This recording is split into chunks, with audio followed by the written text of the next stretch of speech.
Welcome to episode 62 of the Food Grads Podcast, the podcast where we explore careers in the food, beverage, and agricultural industries. I'm your host, Veronica Hislop, a PhD candidate in molecular science and career partner with Food Grads. This week on the podcast, I interviewed Marcus Washington, Business Development Manager at SGS and co-founder of Just4Bars.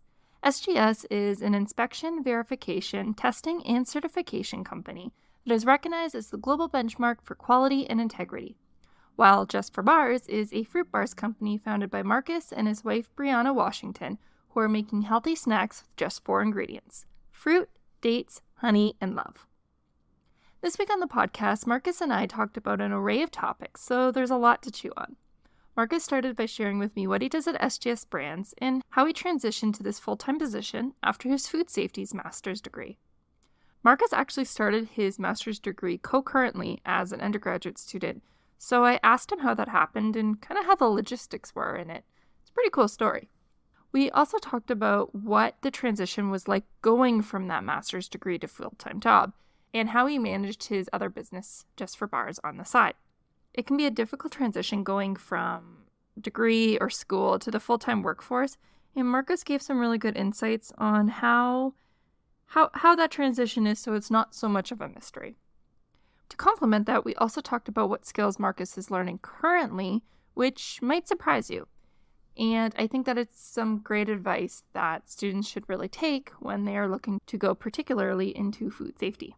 So I don't want to spoil too much more of that. So that's it for this introduction. Let's get on with the show.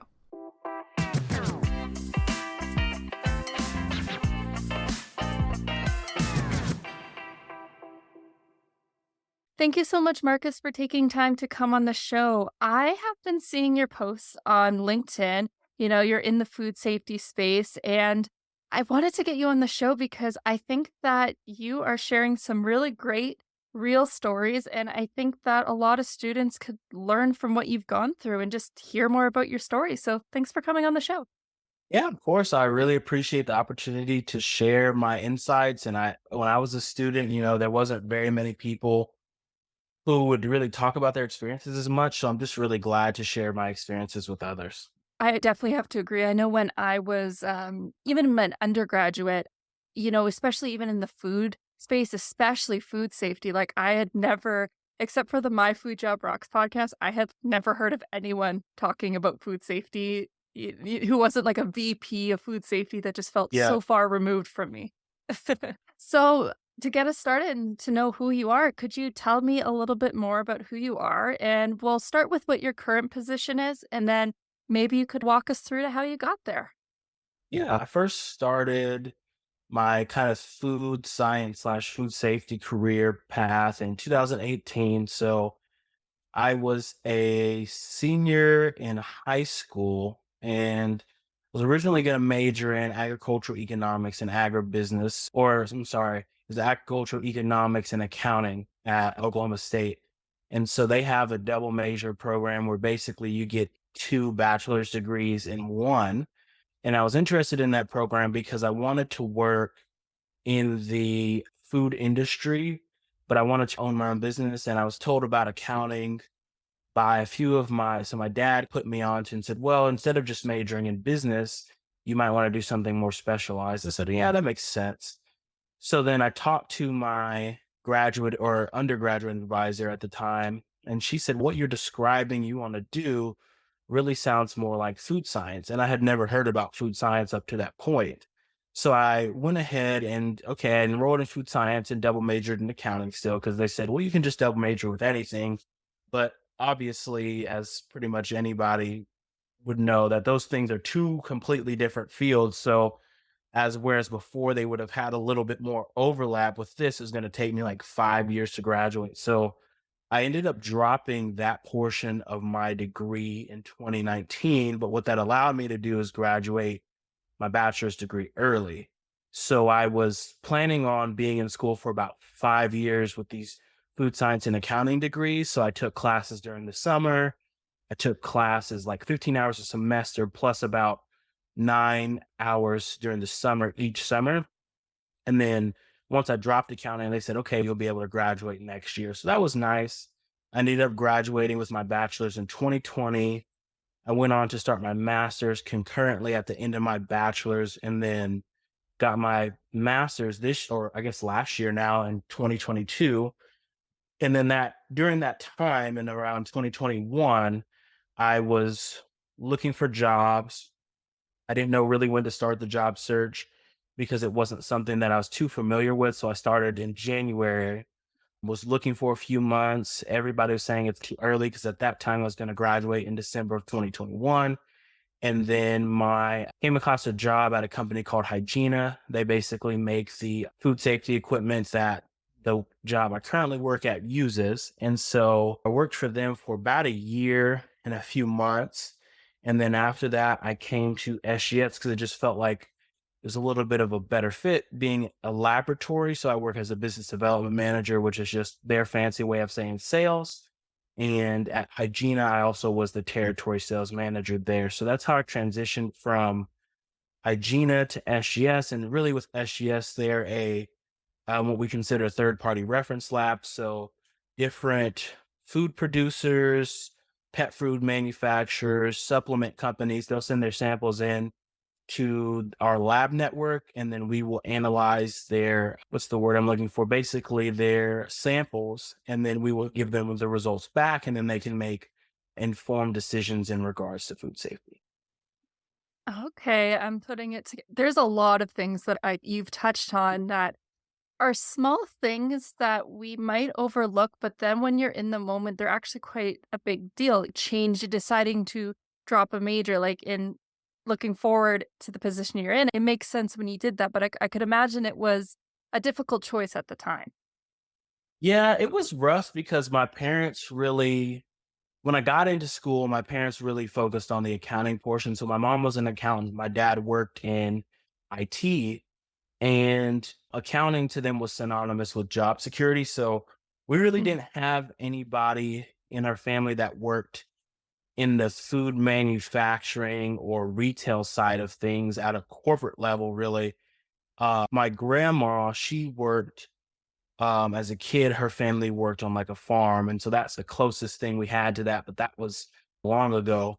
And so it was interesting transition because food science was new to me at the time, but I felt like it would just make more academic sense to drop it because they're very different, of course. And with that, there's almost no overlap in classes. Instead of it being a double major, it's basically like a dual degree program That's almost, what I you was know? thinking. Yeah, you couldn't transfer. Basically, I could only imagine even one course at the most that you'd even be able to apply. So, Yeah, it's so the agriculture college they're more flexible because there's some classes like the capstone and seminar type classes that they would count. But the business college was more like, no, like we can't really do anything. Like they're a little bit more strict. I will say that the Ferguson College of Agriculture is really more relaxed and they try and be more like a family where we can work things out with you. And not to say the business college isn't like that, but they were definitely willing to accommodate. But of course, with two things being vastly different, there was only so much that they could do. and one of the things that to be honest, I've never actually heard of someone doing that. So you said that you were doing your master's degree at the same time as your undergraduate degree during your last year. How does that even work? And how did you even become aware that opportunity was available? So it was honestly an accident. So not fast forward, but I'll backtrack to when I was I started my bachelor's in 2018, and then I was going to graduate in the summer of 2020. I had started an internship at a meat packaging company. That internship fell through. I wasn't able to complete it. And so basically, I had to start a new internship at Oklahoma State because since it was the middle of the pandemic and it had already been a month since my first internship started, the opportunity for me to start an internship at another company was really low. So I did an unpaid internship, which basically then was the start of my master's, but it didn't count officially. But once I was supposed to start my master's in the fall, I realized that I didn't change my internship credit hours on my transcript. So basically, at OSU, I don't know how other institutions do it, but when you do an internship, it can range between 1 to 4 hours. So you have to go in there and manually change it to 3 credit hours. I didn't change it to 3 credit hours because of losing my first internship. And then I also lost the job that I had as a student worker because of budget cuts due to COVID. And so I didn't really pay attention because I was just scrambling, trying to figure out, okay, what am I going to do next? So then I didn't change it. But what OSU allowed me to do was they allowed me to change it and then just apply it for that same semester that I was technically a grad student that was taking undergraduate credit hours at the same time. And then Okay. really I started my master's project, but it was my undergraduate internship. If that makes sense. Because basically my first master's project that I worked on was the same thing that I interned at OSU to do. Okay. It does. I'm changing it in my mind in terms of I feel like there's some terminology that's different from the Canadian to the Mm, United States, but I feel like the closest of equivalent I could think of is that we have a research assistant that I know a lot of yep. students in my lab have actually, they were undergraduate students, so they worked a summer job, so to say, and then they just continued the project into their masters, but it wasn't counting as their masters, but think that's the closest connection I can, but I do grasp where you're coming from. So, wow, okay, that is great that opportunity even presented itself. So, congratulations on just finishing graduate stuff, especially Thank you. in a program that involves research, because I think that that in itself, as someone who's doing it right now, that it's difficult. It is very difficult. Yeah, no, it was interesting for me to start, and that's where it was weird because and I think like you said, it wouldn't have been a concurrent, but the weirdest part about it was I was still technically classified as an undergraduate student when I was taking my master's classes, but then and I was living in grad housing, but it's really a lot of just I guess more of a technical error and then just with due to circumstance and all the other kind of COVID related issues basically made it to where I was doing both at the same time, weirdly enough. That's I'm just, like, trying to grasp this in my mind, and I can just imagine, like, going through it, being in this, like, semi-state where you're not quite sure where you are, and, it does weigh on your mind, I find, during these types of things, but one of the things I wanted to get into as well is you decided to do food science, agriculture in that sphere, but what led you towards food safety in particular? Because some people like to go into food science and then we think of product development. We think Mhm. of those more maybe fun roles, so to say, not to say that food safety can't be, but it's kind of a different realm. So tell me, what took you to the food safety area? So in 2019, I was still very new to food science and I took a class. Really, it was another kind of one of those happy accidents. I was looking for classes to fulfill because I just did the industry option at Oklahoma State, which basically is just a general option. So they have a food safety option for undergrad. They have a meat science option, the science option, which is more what you're talking about, like R&D or product development. And then the industry option is really open to any of those. So you take classes from the science side, from the safety side, from the meat science side, and you just do a more general concentration. When I was doing my degree, with it being a general concentration, that means I basically could take any food science class and have it count towards my credit total, and still receive the industry designation. Long story short, I was going to take I think it was a quality control class. So the quality control class ended up being getting filled because I think with the OSU's food science classes, they're very small. So maybe only 10 to 20 students. When I was in undergrad, some of the smallest classes I had were about 10 students. When I was in grad school, you might only have 3 or 4 people. That's awesome. Yeah, it was really different. But so after that kind of happened, I said, I need a class to fill this credit requirement. I'm trying to still figure this out. I was still new to it. So I said, let me take this food audit safety schemes class, which is basically, I did mine backwards. So it went over the third party audit schemes, SQF and BRC. most people will take like your hazard analysis class first and then work your way up to a third party audit scheme. Since I was just trying to fulfill a class, I said, I'm just going to take this and then whatever comes after it will come after it. And so that's where I just started getting into food safety. I had a professor who ended up being my graduate advisor, Dr. Ravi Jadeja. He was really great. He's really helpful. I ended up getting 2 certificates from the class, and he said, there's a lot of job security with food safety. And I said, you know what? Let me just start looking more into this. And that's honestly how I got into it, was just really trying to fill a class schedule, took the first class, got a few certificates, and then because OSU basically will award you the industry level certificates while you're still in college. So everybody takes like a HACCP class. So everybody will be HACCP certified after graduation. But me, since I focus solely on food safety, I basically graduated with about anywhere, I think it was 10 to 12. I don't know, remember the exact amount, but they give you a lot of certificates per class for you to really be able to go into the industry on the right foot. That is amazing. I love that about like programs that can involve industry relevance. Like I feel like just in general, when you think of college or university programs, that you get the degree. Like I'll be honest, I have a chemistry degree, but I didn't get any industry like tangible. I have the certificate that I can make a HACCP plan. Like it just yes, I can do laboratory skills. I could put that on my Yeah. resume.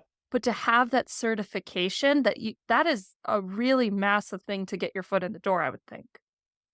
Yeah, it was a great experience. Most of the food science graduates that I graduated with were able to get at least 2 or more. And then some people would either take those certificates and get their masters, or it's always funny living in Oklahoma still. A lot of the clients that I have or that were food safety people before, they work at one of the companies that has provided services for, or will run into each other at conferences, because everybody just ends up staying in Oklahoma and ends up in the industry because of the certificates and getting their bachelor's or master's at OSU. So it helps build a community because a lot of people were able to get good job opportunities because of those certificates. That's really cool. So let's take that time to dive a little bit more into SGS. And you mentioned that you did the business development manager, and that's more like a sales role. But would you be able to tell me a little bit more about that? And let's just go from there. Can you tell me a little bit more about that?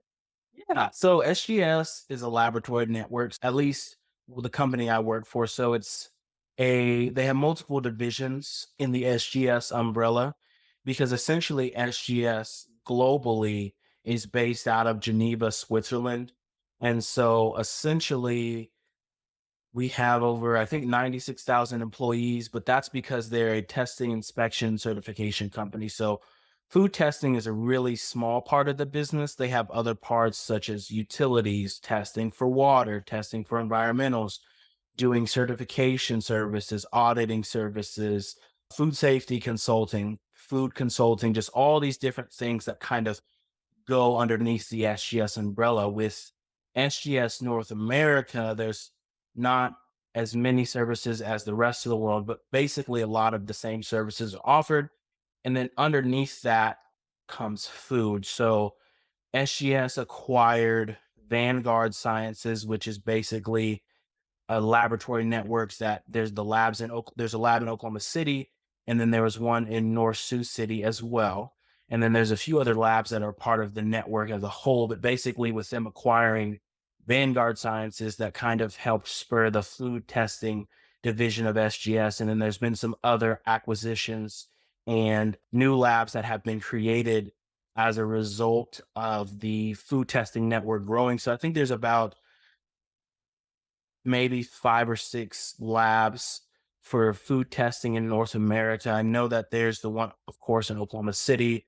There's one in Carson, California. There's a lab on the East Coast. Actually, I believe there might be 2 labs on the East Coast. And really, with my role with SGS is to help provide food safety solutions to local clients. So we really prefer to have people be based in the Oklahoma City or Texas or 3 areas. That way we can get out to them faster and provide them a quicker time to result via courier service, which basically a courier service is, think about how UPS or FedEx will deliver packages, we will just do that ourselves rather than having UPS or FedEx. That way it's a direct line because of course UPS, FedEx, Amazon, all they have other different stops that they have to make. Whereas when you have a courier service, you can just have us go directly to the facility and then directly back to the lab. So you cut out the middleman in that aspect. Right. But that's essentially SGS as a company. And then, like I said, with my role, it's really just driving business to the Oklahoma City lab or really any SGS lab for that matter. But within the territory, most of the opportunities are going to be for that Oklahoma City lab. That's really interesting to learn about SGS just in terms of like what you're mentioning with the courier, because especially with food, I mean, you don't want to be transporting food that's going to be tested for certain characteristics or such, and then shipping it on a UPS. Like you have no clue what happens there. And in terms of like refrigeration and all that, you just don't want that. Exactly. Yeah, it's tough because it used to be something that can be done, but now because of how everybody says supply chain and whether it's job shortages or layoffs or whatever's kind of affecting the shipping companies right now, it's really hard to trust that something's going to get where it needs to be on time, which is rough. So that's why, yeah, like you said, it's just really a lot better to ship it, to do a courier route ourselves. If clients are local, they can bring in samples themselves at times if they want to. And then a lot of times we have different routes in different cities where we can just go pick up a group of samples and bring them back. One of the things I was wondering is that students like to listen to this, and I was curious about, you mentioned hygiene before, and then you've moved into this role, but how was that transition going from graduate school to the workplace? Did you find it difficult in the sense of, I find as a student, you get very in the student realm, so to say. Mhm. You're with very similar people. You're in the same program for 4 years. And then even when you go into graduate school, you're in a very similar environment of like people. But when you go out into the workplace, you forget, or at least it was my personal experience, that there's a lot of different people out there. Did you find that transition? Did you personally find there was a transition like that, or it wasn't like that at all? Thinks that in my experience, the transition was hard. So I graduated right in the middle of COVID. And I think going from student to professional was not something I was fully prepared for. And just because I think that the environments are different, I think that in some university cultures are more collaborative, right? We're all on a team, we're working to achieve a certain goal. In those instances, of course, working in a lab or sometimes there can be competition, but not really. I think that the transition from student to professional show that there's a much more higher level of competition, even within your own organization. Whereas not saying that, and not even this specifically about SGS or Hygiena, but I think that there's certain times where you have to get used to playing the sort of office politic type role. And because when I started at Hygiene, I was still doing my master's degree. So I was about started hygiene officially in August. I actually had signed in May, but I started in August and I had about a semester, 2 semesters left. So I was still working on in the lab while also working full time for Hygiena. And it was a little bit interesting because I think that you just have to you have to just play the game essentially, Mm. right? You have to make sure to be likable because once you get out of school, it's assumed that you have the technical knowledge. I think what really during that time period I developed was my soft skills.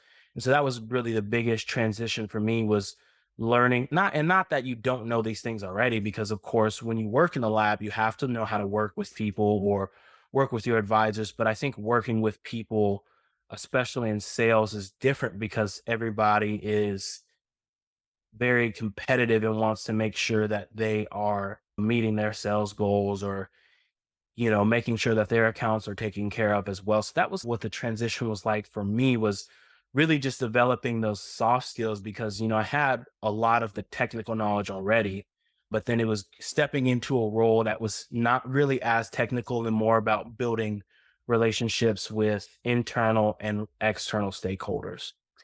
That makes a lot of sense, but I could also imagine that I've seen as well, Tin, that you've had a lot of things on the side that you have complemented. It seems like you have a little bit of an entrepreneurial spirit over there, and I'm looking particularly at because I have to bring this up is I know it's fairly new, but you've been working at, or sorry, you're the founder of Just4Bars as well as the Rhodes Farm, and I feel like did those two things benefit you to that transition? I think so. I think it gave a little bit of credibility. So when I was in, and I say we, it was me and my wife who started both businesses. When I was in undergrad in 2019, we entered the food innovation competition at Oklahoma State. And basically, you get to create a product. Of course, the word that it has to be something novel or innovative. The example that's used is just because that you can't like put peanut butter and ice cream together and say peanut butter ice cream new idea or something like that. Like you have to come up with something that maybe is a little bit more novel or maybe it's niche or something like that. And so basically what we did was we created a bar that was fruit bar that's three ingredients or less. So there's other companies who do other things similar, such as like the Lara bar, there's like Kind bars, and then there's one that's called That's It. Those type of bars do similar things, but we wanted to do something like that where we can keep it simple for the consumer because consumers kind of may get bogged down with the amount of like chemicals and things. And not that all those chemicals are bad. Obviously, I think that as food scientists, we know that not all chemicals are bad chemicals, but I think some people may not understand what those chemicals are. So we created a bar that basically has ingredients that everybody can understand. So I've mentioned that as a kind of a background, but that's why we ended up setting up the two businesses because Rhodes Farms really helped in getting the job with Hygiena because I didn't have any sales experience from a full-time job standpoint from somebody else hiring me, but I did have that experience in knowing how to pitch a product from the food innovation competition, from creating the entity of Rhodes Farms, and then Just4Bars was a spinoff of Rhodes Farms because in I started my MBA program at Oklahoma City University in about I think it was August of 2022. One of my classmates approached me and asked, "Hey, I saw your website, Rhodes Farms. So you guys still create this bar?" And I said, "We don't make it now, but we can. Like, would you be interested?" And then, long story short, we're in negotiations with them to get into their retail space. So then we created Just4Bars because we wanted to separate the entities rather than having it under all one entity.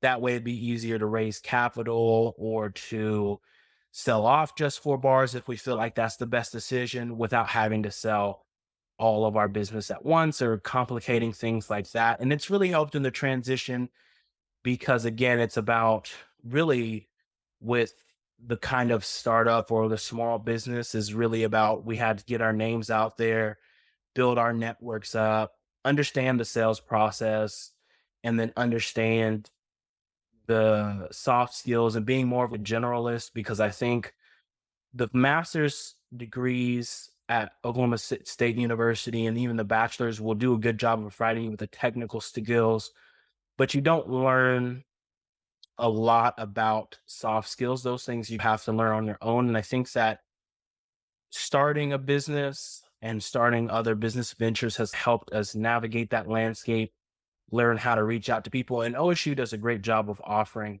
they have a basic training course for food entrepreneurs.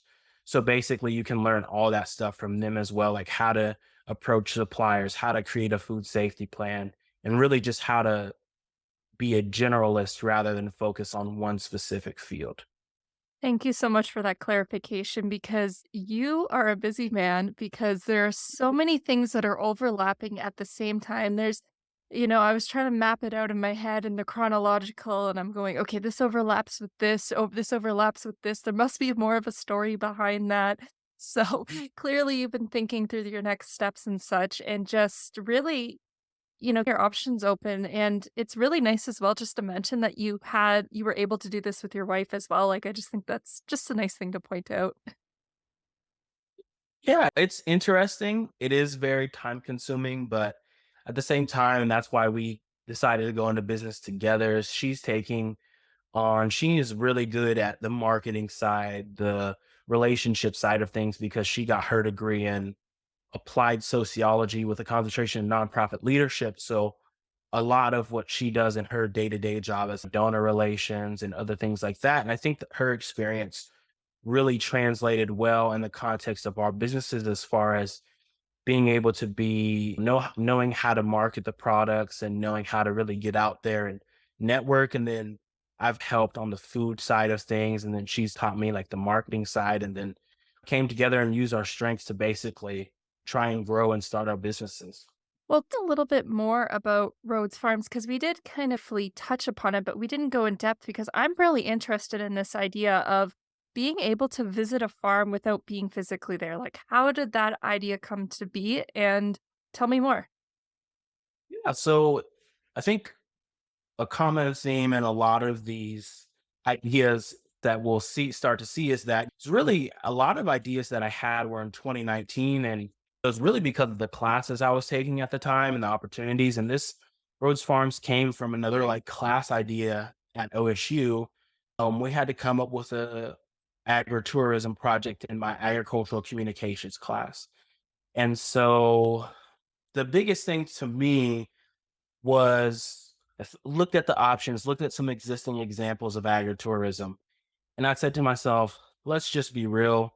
Most people are not coming to Oklahoma to go look at farms, right?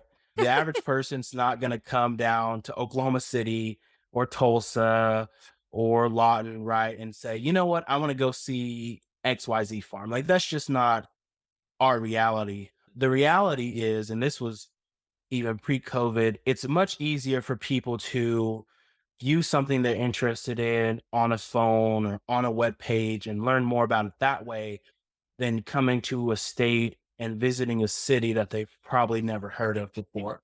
And so with Rhodes Farms, the idea is that that is a little bit of a problem because there's not as much connection to the food and agriculture industry as there once were. And a lot of that's good. We only have, I think it's about only in America, 2% of people are in production agriculture, which is due to advancements in technology and things like that. Whereas, like, I think in the 19, or not 19, sorry, in the 1800s, it was about 80%. So it's good that we don't have as high of a percentage involved. That means that we're getting more technologically advanced. We can do more with less. However, what's the result of that is a lot of people don't really know where their food is coming from, how it's grown, and we also tie this in with the chemicals. Like, people don't know what chemicals are good, what chemicals are harmful. So Road Farms, the idea behind it is to really bridge that gap between the consumer connection and the production agriculture piece. So there's a farm in Dallas called Bonton Farms, and I had the pleasure of speaking to one of the VPs around the same time, and they're doing something that's very similar because in Dallas, South Dallas specifically, it has about 55% of the population, but only 45% of the jobs. And so their goal is to create a community around agriculture, right? Provide people with jobs, help give back to the community, and do those things. And where Rhodes Farms adds a little twist to it is we would like to be able to have that farming aspect, the community around farming, but also have it to where maybe you can view it virtually, maybe you can view it via like a 3D or VR experience, because realistically, with agritourism, in a smaller state like Oklahoma, unless it's something that's really convincing, a lot of people may not be super interested in coming. I think in places like Dallas, Dallas is a pretty big city and it has multiple cities within that. So there's other things that you can go to do as well as visit agritourism destinations. Whereas with Oklahoma City, there's things to do here, of course, but I think that the reputation is not as good as like a Dallas or Chicago or Los Angeles or New York City. So it's really about bringing tourism to the smaller market without requiring people to have to be there. Okay. That's such an interesting concept because you are right.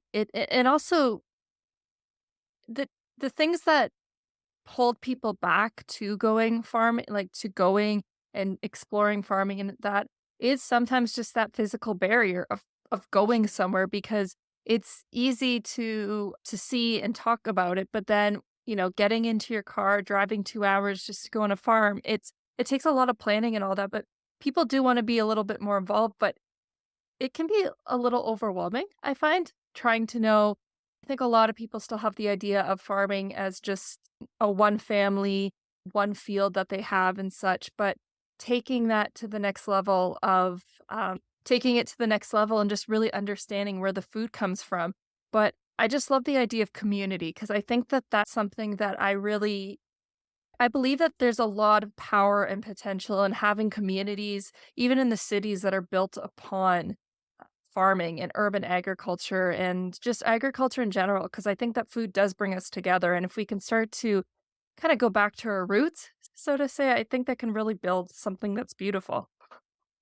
Yeah, I would agree. I think it really helps to get more people involved, but like you said, it's not as easy as just being able to get up and drive to these places. And I think a lot of people may not know their local farmer or what exactly farmers do on a day-to-day basis. So I think that's where we would like to make people a little bit more aware and just help spread it. I think with COVID as well, when there was this supply chain shortage, a lot of people's interests were piqued because we saw stuff, and at least, in our area was like, for some people, it's the first time we're seeing grocery store shelves not be stocked. And I think Mhm. that a lot of people didn't really know why that was or where that was exactly the cause of it. And so I think that because we had this idea pre-COVID, but then COVID accelerated our thinking and made it a little bit more viable for there to be something that's virtual regarding food. And touching upon that as well, what type of crops would be prevalent in, actually not that familiar with Oklahoma in terms of its agricultural scene. What is a big growing type produce there? So mainly we see a lot of the grains, the corn, the wheat. There's some people that actually are doing wine grapes and things like that. The climate is a little bit difficult for us to do some stuff like that, or even a little bit more tropical stuff. Really big thing here is going to be the livestock, of course. So mainly cattle. A lot of people will do chickens, and there's some smaller goats and things like that. With Rhodes Farms, our idea was to do more of a vertical farm or like an urban farm. That way it could be indoors, be a little bit climate controlled and things like that. And then, of course, we're also looking at outdoor options as well. So, like an apple orchard or something along those lines. Really, the biggest things that we see, I feel like, is going to be mostly the grains. And it's just because of the climate and the environment. Not as much humidity to do stuff like Florida with the oranges or things like that. But also the land, a lot of the land is not particularly arable.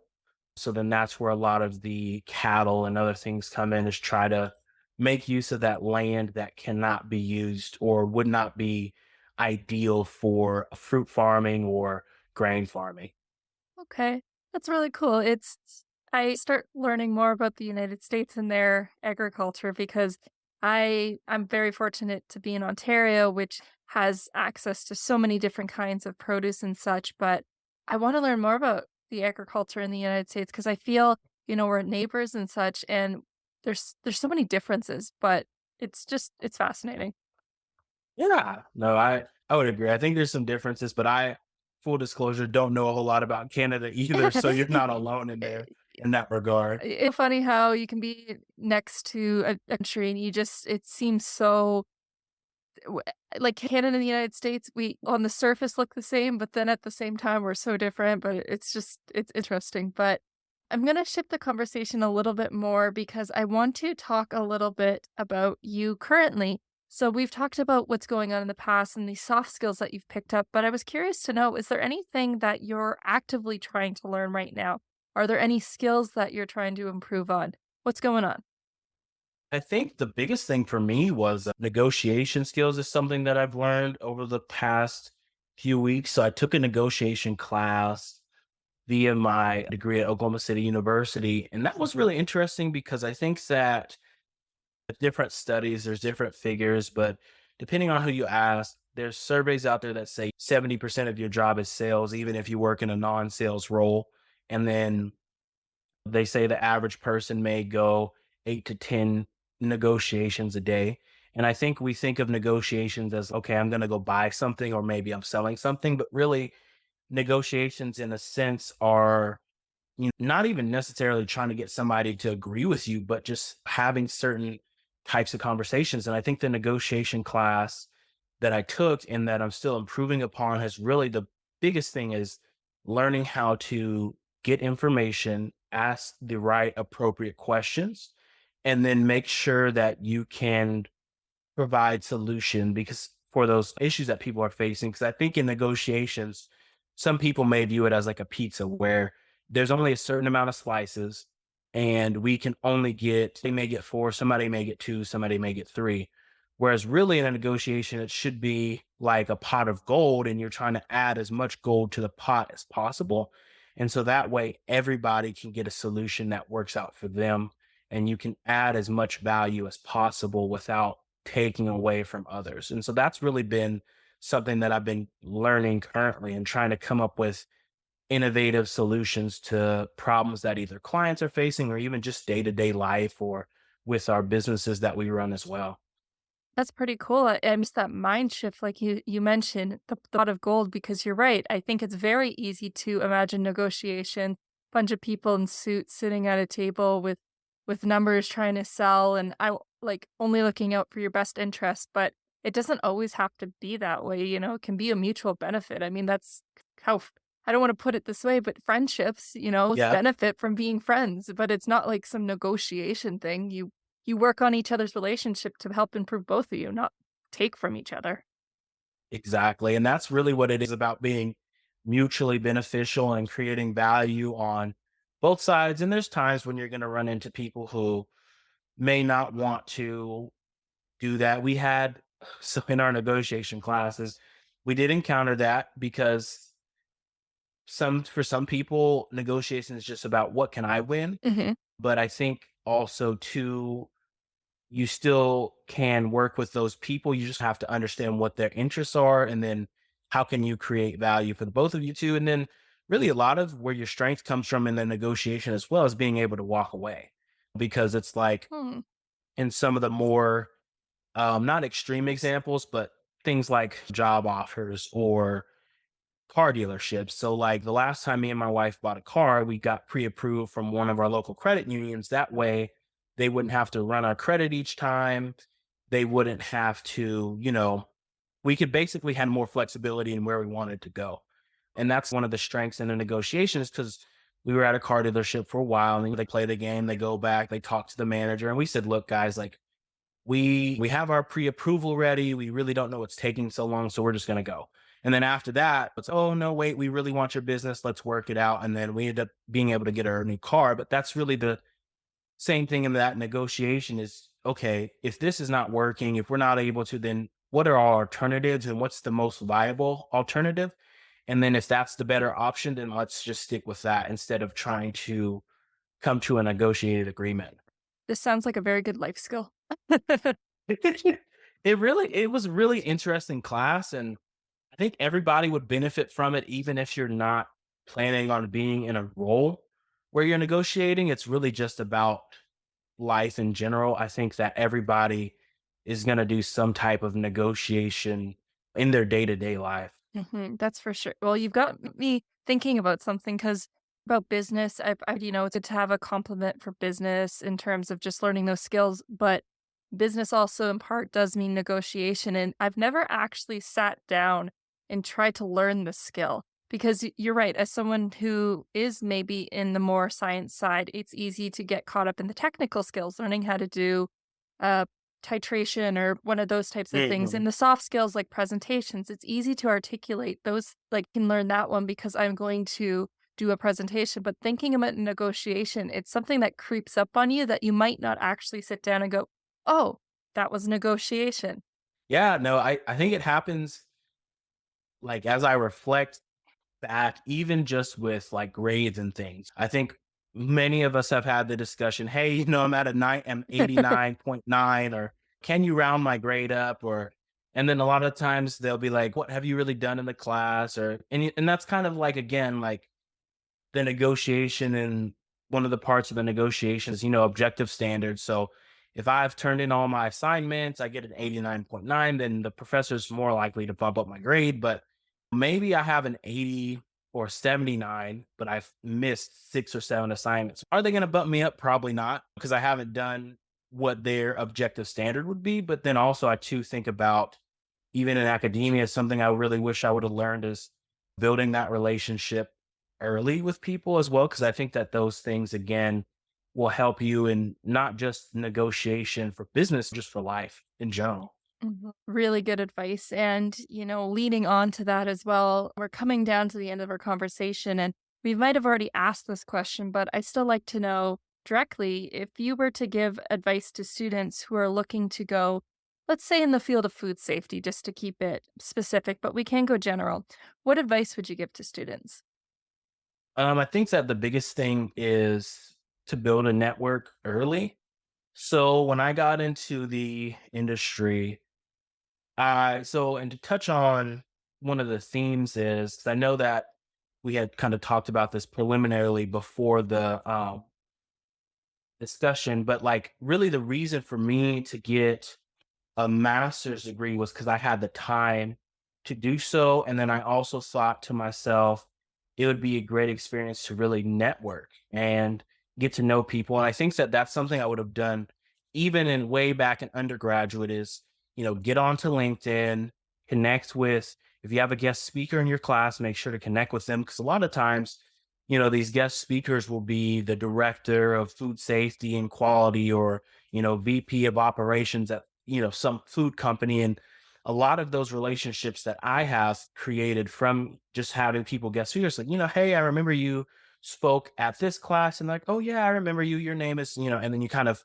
form a relationship that way. And I think also not just the connections with the professionals, but also connecting with your classmates. And it doesn't necessarily have to mean you have to be everybody's best friend, but I think at least having somewhat of a working relationship, knowing who everybody is, will open the doors in the future. And then you guys can either work together or somewhat start a business or whatever. Like in my most recent classes that I've taken at Oklahoma City University, I've had the opportunity to be featured in their student store. And then I've also had the recent opportunity for me and a few classmates to look at doing a consulting firm or something like that. So I really think that just knowing who's in your classes, understanding who may come and guest speak, and then really when you do these, bachelor's, master's, PhD, is really about building up a solid network. That way, when the time comes, you will be able to utilize and leverage that network. Because for me, I found it out almost a little bit too late because I stepped into my first job being sales. A lot of sales in the company that I worked for was relationships and selling to people you've had professional relationships with. That's very hard to do if you don't have a network. So I think the best thing that you can do as a student is to connect with as many people as possible, even if you're not going to be in a sales role, because you never know who somebody else knows, and you never know when they may need you or when you may need them. That's really great advice. And it's very tangible advice that you can use at different aspects and points of your career. Like you mentioned, just getting to know your classmates. That's something that you can do as an undergraduate. Makes your it makes your student life better, first of all, because you are going to school and you're actually talking to other people. But as well, you never know where life's going to take them. And if you have good relations with them, who knows that maybe someone wasn't comfortable enough to talk to you about something like you mentioned, a business or such, but because you guys became, close enough to be someone to talk about ideas, it maybe might flourish something that you just never imagined. Yep. And that's really a large part of it, is just making sure to treat everybody with respect as well. And because you never know, the one thing that I've learned is, piece of advice I was given is, life is like a wheel. whoever's on the bottom could be on top one day, but also conversely, whoever's on the top may be at the bottom. So it's always treat your peers with respect and never look down upon anybody, because one day the roles well may be reversed. And just be nice to people, treat everybody with kindness. And then there's a lot of opportunities that can develop from having those academic and business relationships. I love that. And that's why I'm going to leave it there because I couldn't say it better. You've done it very well saying that. So before I let you go, Marcus, where can people find you? So I'm on LinkedIn. It will be, I believe it's Marcus Washington, MSPCQI, but my LinkedIn link is just MX Washington. And then I'm on Twitter and Instagram, not as much really, but it's my username is Morenito Marcus. So it's MoRenitoMarcus. And then I'm planning on doing a YouTube or something like that with my wife, where we do like a blog or something. We do have a blog that's all can be found on LinkedIn as well, but doing like a video kind of series, but that's going to be under the same either LinkedIn, or you can find that information on Instagram or Twitter. Well, I'm looking forward to that. I'll make sure to link everything in the show notes to make it easier for everyone. And we'll have to keep an eye on the YouTube. So you're going to have to make sure to tell me when that goes up so I'll be able to share it. So once again, thank you so much, Marcus, for coming on the show. It's really inspiring what you've done with your career and just graduate experience. You've had so many different things coming, going, and all that, but you've started to really make a path, and it's really inspiring what you're doing. So thank you for coming on the show and sharing that with us. Yeah, no problem. I was really happy to share my insights and experiences. And if anybody has any questions or things for me, they can always reach out to me. I'd love to help talk to people or students or early in their career. Amazing.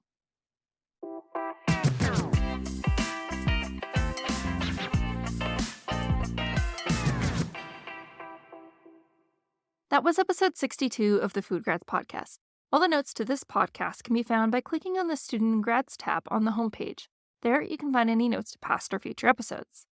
If you enjoyed this podcast, then please head over to wherever you're listening to this podcast and rate it 5 stars.